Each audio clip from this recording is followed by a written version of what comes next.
നബിതങ്ങളുടെ മകളായ ഫാത്തിമ ബീവി റളിയല്ലാഹു തആല ഗർഭിണിയായ പെണ്ണിന് ചില ആഗ്രഹങ്ങളുണ്ട്.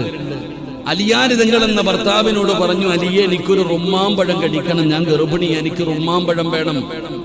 അങ്ങനെ തന്റെ ഭാര്യയുടെ ആഗ്രഹമാണ്. അലി ഇബ്നു അബീ ത്വാലിബ് റളിയല്ലാഹു തആല റുമ്മാമ്പഴം വാങ്ങാൻ പോയി. റുമ്മാമ്പഴവും വാങ്ങിച്ച് തിരിച്ചു വരുമ്പോ പാവപ്പെട്ട മനുഷ്യൻ ഓടി വന്നിട്ട് പറഞ്ഞു, ഭക്ഷണം കഴിച്ചിട്ട് ദിവസങ്ങളായി, എനിക്ക് എന്തെങ്കിലും വേണം, എനിക്ക് കഴിക്കാൻ എന്തെങ്കിലും തരണം. അപ്പൊ അലിയാര് തങ്ങളുടെ കയ്യിലിരിക്കുന്ന റുമ്മാമ്പഴം തന്റെ ഭാര്യയ്ക്ക് വേണ്ടി വാങ്ങിച്ചതാ. തന്റെ ഭാര്യ പൂർണ്ണ ഗർഭിണിയാണ്. അപ്പൊ ആ ഫാത്തിമയ്ക്ക് വേണ്ടി മേടിച്ച പഴം ആ റുമ്മാമ്പഴമല്ലാതെ വേറെ ഒന്നും അലിയുടെ കയ്യിലില്ല. തന്റെ കയ്യിൽ തന്റെ ഗർഭിണിയായ ഭാര്യ ആഗ്രഹത്തോട് പറഞ്ഞു മേടിച്ചു കൊണ്ടുവന്ന പഴം അലിയാര് തങ്ങൾ എടുത്തു കൊടുത്തു. കാരണം 1ന് 10 ഇരട്ടി അല്ലാഹു തരുമല്ലോ. ആ ഒരൊറ്റ കാര്യം. ഇതാണ് നന്മ, ഇതാണ് പ്രതിഫലം, ഇതാണ്